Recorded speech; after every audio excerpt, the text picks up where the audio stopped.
Hi viewers, welcome to this YouTube channel of Being Human. आपने देखा होगा कि हम ज़्यादातर ट्रांजैक्शन ऑनलाइन करने लगे हैं और डिजिटलाइजेशन की तरफ बढ़ रहे हैं। लेकिन हमने देखा है कि बहुत सारे लोगों को बैंक अकाउंट के बारे में कोई जानकारी नहीं है और बैंक अकाउंट की क्या अहमियत होती है उसकी भी जानकारी उनको नहीं है। तो आज हम इस वीडियो के थ्रू आपको बताना चाहते हैं कि बैंक अकाउंट की क्या इम्पोर्टेंस है और उस के लिए आपको बैंक अकाउंट होना क्यों जरूरी है। तो सबसे पहले अब हम आगे बढ़ने से पहले ये डिस्कस करेंगे कि बैंक अकाउंट के फायदे क्या होते हैं। तो बैंक अकाउंट का सबसे बड़ा फायदा है कि आप घर में पैसे रखना बहुत रिस्की है, तो इसीलिए बैंक अकाउंट में आपके पैसे सेफ रहते हैं। और बैंक अकाउंट में पैसे रखने से आपको मालूम होता है कि आपके पास कितने पैसे हैं, तो आप अपने पैसे का सही से इस्तेमाल कर सकते हैं। और ऑनलाइन ट्रांजैक्शन करने के लिए भी आपके बैंक अकाउंट होना ज़रूरी है, जिसके थ्रू आप ऑनलाइन ट्रांजैक्शन या डिजिटल ट्रांजैक्शंस कर सकते हैं। और सबसे बड़ी बात, इनकम टैक्स फाइल करने के लिए आपको बैंक अकाउंट का होना बहुत ज़रूरी है, क्योंकि बैंक अकाउंट बिना हुए और लिंक करे हुए आप इनकम टैक्स अपना फाइल नहीं कर सकते हैं। और सबसे बड़ा फ़ायदे की बात, बैंक में पैसा रखने पे आपको इंटरेस्ट भी मिलता है, जिसे कि हम ब्याज बोलते हैं, तो आपके पैसे की वृद्धि भी होती है। तो इसीलिए आपके लिए बैंक अकाउंट होना बहुत ज़्यादा ज़रूरी है। और सबसे बड़ी बात, आजकल की डेट में जहाँ सरकारें आप लोगों को सब्सिडी दे रही हैं, सहूलियतें दे रही हैं, तो उसके लिए सब्सिडी के लिए बैंक अकाउंट में ही सब्सिडी ट्रांसफर्स होती हैं। तो इसके लिए बैंक अकाउंट होना और भी ज़्यादा आवश्यक हो जाता है। और सबसे बड़ी बात, आज की डेट में लोन लेना एक ज़रूरत भी बन गई है, क्योंकि इससे टैक्स भी बचता है और आपके बिजनेस या आपके व्यापार बढ़ाने में भी मदद मिलती है। तो बैंक अकाउंट होने से जिस तरीके के ट्रांजैक्शन आपके बैंक अकाउंट में हुए हैं, उसके बेसिस पे अगर जो आप लोन लेना चाहते हैं, तो आपको पता लगता है कि आपको लोन मिल भी पाएगा या नहीं। और आपका ट्रांजैक्शन होने का तरीका अच्छा है तो आपको लोन सस्ता भी मिल सकता है। तो इन सभी फायदे को देखते हुए ये आपके लिए बहुत ही ज़रूरी है कि बैंक अकाउंट होना आपके लिए ज़रूरी है। और अगर जो आपका बैंक अकाउंट नहीं है, तो प्लीज़ जल्दी से जल्दी अपने बैंक अकाउंट को खुलवाएं। Be Human is committed to your educational and moral upgrade. Bank account क्या होता है? बैंक अकाउंट एक तरीके से व्यक्ति और बैंक के बीच में एक एग्रीमेंट है, जिसके बेसिस पर बैंक अकाउंट खोलने के बाद व्यक्ति बैंक के द्वारा दी गई सुविधाओं का इस्तेमाल कर सकता है और बैंक इसके बदले में आपको कुछ इंटरेस्ट भी देता है, जिसकी वजह से आपका फायदा रहता है। व्यूअर्स, इंडिया में बैंक अकाउंट 7 तरीके के होते हैं, जैसे कि saving account, current account, salary account, FD, recurring account, demat account और एनआरआई अकाउंट। जिस व्यक्ति का जैसे जो भी उद्देश्य है, उसके अनुसार वो उस तरीके का बैंक अकाउंट खुलवा सकता है। लेकिन इंडिया में जो बैंक अकाउंट सबसे ज़्यादा फेमस है, उसे बोलते हैं सेविंग बैंक अकाउंट, जो जनरली बच्चे खुलवा सकते हैं, गृहिणी हाउसवाइफ्स खुलवा सकती हैं, या नॉर्मल पर्सन भी खुलवा सकते हैं। तो ये एक तरीके का बहुत कॉमन सा बैंक अकाउंट है, जिसके बहुत सारे फ़ायदे हैं और जिसको खुलवाना बहुत ही अधिक आसान है। तो इसके लिए आज हम जानेंगे कि सेविंग बैंक अकाउंट कैसे और कहाँ खुलवाएं, जिससे कि आप बैंक अकाउंट होने का फ़ायदा उठा सकें। अब आप सोच रहे होंगे कि मैं अपना सेविंग बैंक अकाउंट कहाँ खोल सकता हूँ। तो इसके लिए आप जैसा भी चाहें, आपको जो सहूलियत लगे उस हिसाब से आप खोल सकते हैं। आप अपना सेविंग बैंक अकाउंट आपके नियरेस्ट बैंक ब्रांच में खोल सकते हैं, पोस्ट ऑफिस में खोल सकते हैं, या नॉन बैंकिंग फाइनेंशियल इंस्टीट्यूशन के साथ खोल सकते हैं। आपकी जैसी सहूलियत हो आप वैसा करिए, लेकिन मेरी आपसे गुजारिश है कि आप सेविंग अकाउंट अपने नियरेस्ट बैंक ब्रांच में जाके खोलिए, जिससे कि आपको आने जाने में और बैंक अकाउंट के द्वारा लेन देन करने में कोई दिक्कत ना हो। और अगर जो कोई दिक्कत हो तो आपको बहुत दूर ना जाना पड़े। तो इसीलिए आपसे रिक्वेस्ट है कि अगर जो आप सेविंग बैंक अकाउंट खोलने जा रहे हैं, तो आप अपनी नियरेस्ट बैंक ब्रांच में ही जाकर खोलें। हाय व्यूअर्स, अब आप जानना चाहते होंगे कि आप अपना सेविंग बैंक अकाउंट कैसे खोल सकते हैं। तो इसके लिए मैं बताना चाहूँगा कि आजकल मैक्सिमम बैंक्स और बाकी पोस्ट ऑफिस या इंस्टीट्यूशंस आपको सेविंग बैंक अकाउंट खोलने की सुविधा ऑनलाइन भी प्रदान कर रही हैं, जहां पे आप सिर्फ घर बैठे ऑनलाइन सेविंग अकाउंट खोल सकते हैं। लेकिन अगर आप चाहते हैं कि आप अपना बैंक ब्रांच में जाकर ही खोलें, तो आपको अपने साथ एक पैन कार्ड, एक अपना आधार कार्ड, 2 फोटोग्राफ्स और कोई ऐसा कस्टमर जो उस बैंक का कस्टमर हो, उसका कोई रेफरेंस लेके जाना है और बैंक में जाकर अपना एक saving bank account opening form भरना है। सेविंग बैंक अकाउंट फॉर्म भरने से टाइम आपको ध्यान रखना है कि आपका फ़ोन नंबर और आपकी जो डिटेल्स हैं वो बहुत सही तरीके से भरी हों, क्योंकि जनरली आजकल मैक्सिमम चीज़ें जो ट्रांजैक्शन बैंक्स में होती हैं, बैंक आपको उसकी सूचना SMS या ईमेल के द्वारा देता है। तो अगर जो किसी वजह से आपने अपना बैंक अकाउंट या में अपना फ़ोन नंबर या ईमेल ID ही गलत भरा, तो आपको जो बैंक अकाउंट में आपके लेन देन हो रहा है उसकी सूचना नहीं मिल पाएगी और हो सकता है आप किसी धोखे का शिकार हो पाएं।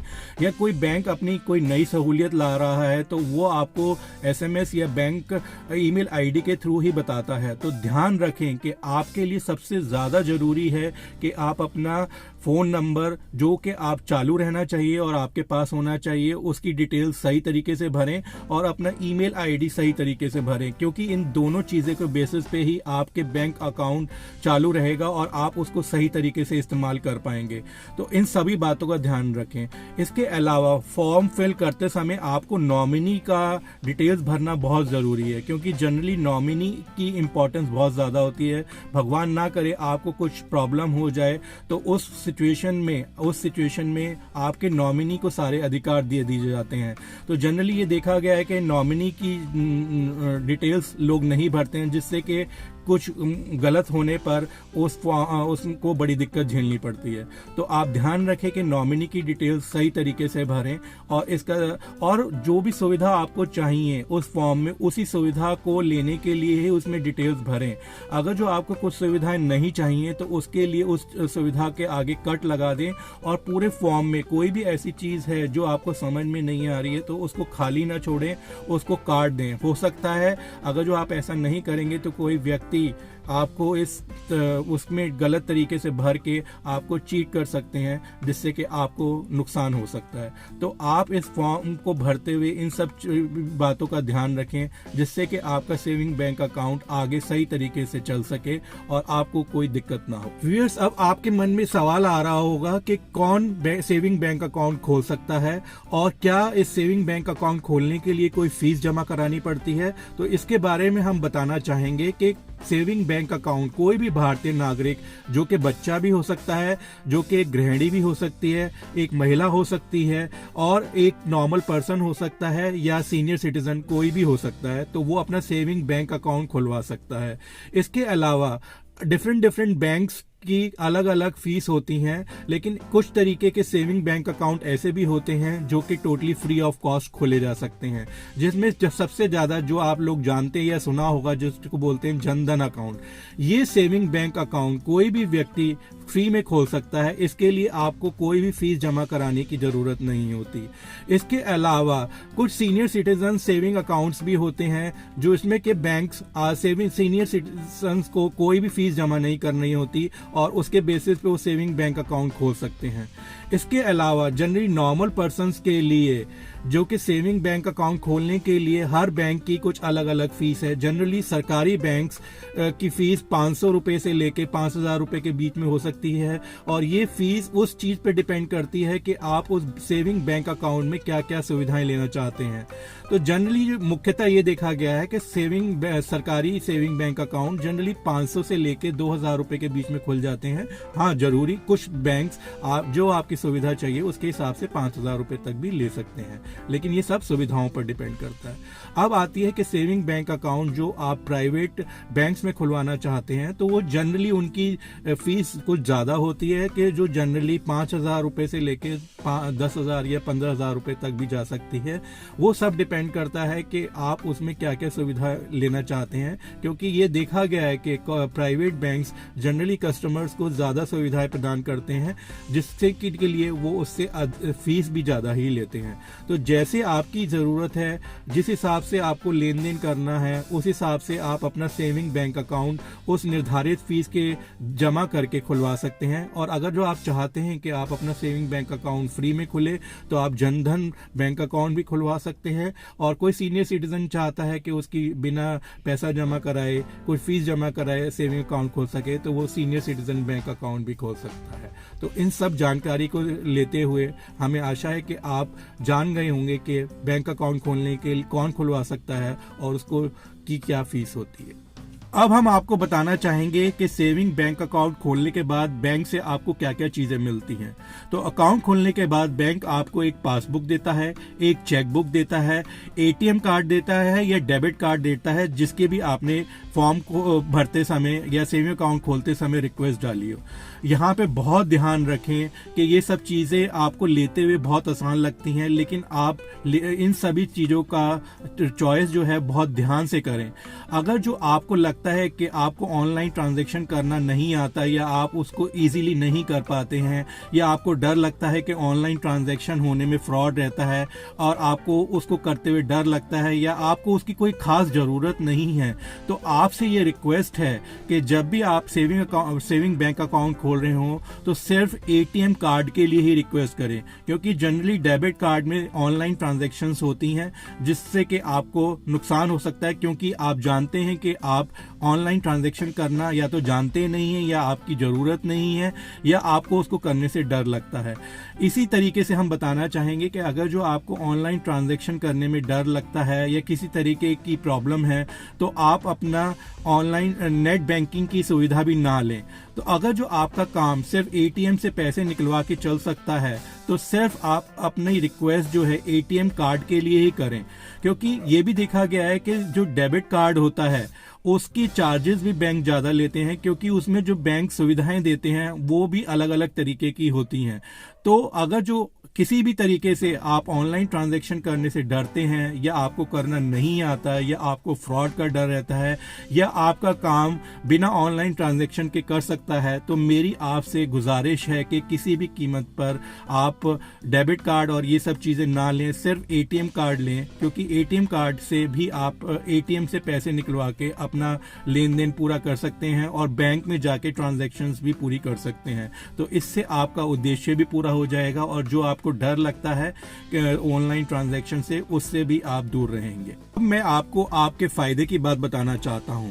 जैसा कि हमने शुरुआत में कहा था कि आपके सेविंग बैंक अकाउंट पे बैंक आपको कुछ ब्याज भी देता है, तो आपको ये जानकर खुशी होगी कि आपके सेविंग बैंक अकाउंट पे जनरली जो नॉर्मल ट्रेंड है, जो एक तरीके से बैंक देते हैं, वो 4% का इंटरेस्ट देते हैं, यानी कि ब्याज देते हैं। लेकिन कुछ जैसे कि मार्केट में कंपटीशन बढ़ रहा है और नए नए प्राइवेट बैंक्स भी आ रहे हैं, तो उस कंपटीशन के मद्देनजर रखते हुए कुछ बैंक्स आपको सेविंग बैंक अकाउंट पर 7% तक का भी ब्याज अदा करते हैं। लेकिन इसमें ध्यान रहे कि इसमें रिस्क ज़्यादा होता है, क्योंकि ये नए बैंक कैसा आगे रह पाएंगे या नहीं, या वो बिजनेस संभाल पाएंगे या नहीं। तो आप ध्यान रखें कि ऐसा ना हो कि 2 या 3% ज़्यादा ब्याज लेने के चक्कर में आप ऐसे बैंक में अपना सेविंग अकाउंट खुलवा लें जहाँ के हो सकता है आपको फ्यूचर में कोई नुकसान हो सके। लेकिन जनरली ये देखा गया है कि बैंक्स सेविंग बैंक अकाउंट पर 4% का एक इंटरेस्ट कस्टमर को देते हैं। अब हम आपको कुछ नियमों के बारे में बताना चाहेंगे जिसका कि आपको सेविंग अकाउंट खुलवाने के बाद बहुत ही ध्यान से पालन करना है। जनरली ये देखा गया है कि सेविंग बैंक अकाउंट खोलने में आपको एक मिनिमम बैलेंस बैंक में हर समय रखना होता है, तो उसको रखना आपके लिए अनिवार्य है कि वो बैलेंस हर समय आपके सेविंग बैंक अकाउंट में खुला रहे। लेकिन जैसा मैंने आपको पहले बताया था, जैसे कि जनधन बैंक अकाउंट है, उसमें कोई मिनिमम बैलेंस का क्लॉज नहीं होता है, तो वो आपका सेविंग अकाउंट 0 बैलेंस पे भी चालू रह सकता है। कहने का मतलब है कि अगर जो उस बैंक अकाउंट में आपके कुछ भी पैसे नहीं हुए तो आप उस बैंक खाते में आपको कोई भी टैक्स नहीं लगेगा या कोई पेनल्टी नहीं लगेगी। इसके अलावा हमने आपको पहले भी बताया था कि सीनियर सिटीजन सेविंग अकाउंट होते हैं जो कि 0 बैलेंस अकाउंट होते हैं, उसमें भी कोई मिनिमम बैलेंस रखने की ज़रूरत नहीं होती। इसके अलावा जो सेविंग अकाउंट्स होते हैं उसमें हर एक बैंक के अपने अपने रूल्स होते हैं कि उनको मिनिमम बैलेंस कितना रखना होता है। तो ये ध्यान रखें कि जो भी सेविंग अकाउंट खोलते समय आपने जो भी प्रावधान रखा है या जो भी बैंक का नियम है कि इस अमाउंट को आपको मिनिमम बैलेंस के रूप में रखना है, तो ध्यान रखें कि वो बैलेंस आपके अकाउंट में हर समय रहे, अन्यथा आपके ऊपर बैंक पेनल्टी या कुछ चार्जेस लगा सकता है। अब बैंकों द्वारा एटीएम के इस्तेमाल के लिए भी कुछ नियम इशू करे गए हैं जो कि जानना आपके लिए बहुत जरूरी है। तो जनरली जिन कस्टमर्स का saving bank account metro city में है या वो मेट्रो सिटी में रहते हैं, तो अपने एटीएम को 5 बार अपने ही बैंक के किसी भी एटीएम पर फ्री ऑफ कॉस्ट ट्रांजैक्शंस हर महीने कर सकते हैं, और 3 बार किसी और बैंक के एटीएम पर फ्री ऑफ कॉस्ट ट्रांजैक्शंस कर सकते हैं। इससे ज्यादा ट्रांजैक्शन करने पर उन्हें हर बार ट्रांजैक्शन करने पर 21 रुपए 50 पैसे प्लस टैक्सेस के हिसाब से बैंक चार्ज करेगा। और अगर जो कोई कस्टमर जिसका saving bank account non metro city का है, तो वो हर बार 5 बार फ्री ऑफ कॉस्ट ट्रांजैक्शन अपने ही बैंक के किसी भी एटीएम पर कर सकता है, और 5 ही बार किसी और बैंक के एटीएम पर फ्री ऑफ कॉस्ट ट्रांजैक्शंस कर सकता है। इससे ज्यादा ट्रांजैक्शंस करने पर उसे हर बार 21 रुपए 50 पैसे प्लस टैक्सेस के हिसाब से बैंक चार्जेस लेगा। तो आप ध्यान रखें कि आप अपने पैसे का लेन देन इसी सीमा में कर सकें, जिससे कि आपको ट्रांजैक्शन करते हुए कोई ज्यादा चार्जेस ना देने पड़े। अभी हमने जाना एटीएम के इस्तेमाल के नियमों के बारे में। अब हमारे लिए बहुत ही जरूरी है कि हम अपने सेविंग अकाउंट के बैंक में लेन देन के नियमों के बारे में भी जानें। तो आपको ये जानना बहुत ही जरूरी है कि आपने जिस तरीके का भी सेविंग अकाउंट खोला है, तो उससे रिलेटेड एक कैश लिमिट होती है। अगर जो आपका किसी भी महीने में कैश डिपॉजिट उससे ज्यादा रहता है, तो बैंक उस पर कुछ चार्जेस ले सकता है। तो ये हर एक बैंक का अलग अलग होता है, और ये डिपेंड करता है कि आपका सेविंग अकाउंट की लिमिट क्या है। तो आप ये जब बैंक अकाउंट खोल रहे हैं, तो ध्यान रखें कि आपकी कैश सेविंग लिमिट हर महीने कितनी है। तो ये ध्यान रखें कि आपका कैश डिपॉजिट हर महीने उससे ज्यादा ना रहे, जिससे कि आप एक्स्ट्रा पैसे देने से बच सकें। इसके अलावा आप इस बैंक में ट्रांजैक्शन करने के, फ्री ट्रांजैक्शन करने के भी अलग अलग नियम हैं। अब जो जानकारी मैं आपको देने वाला हूं, वो अभी करंटली एक्सिस बैंक के नियमों के बारे में बता रहा हूं मैं।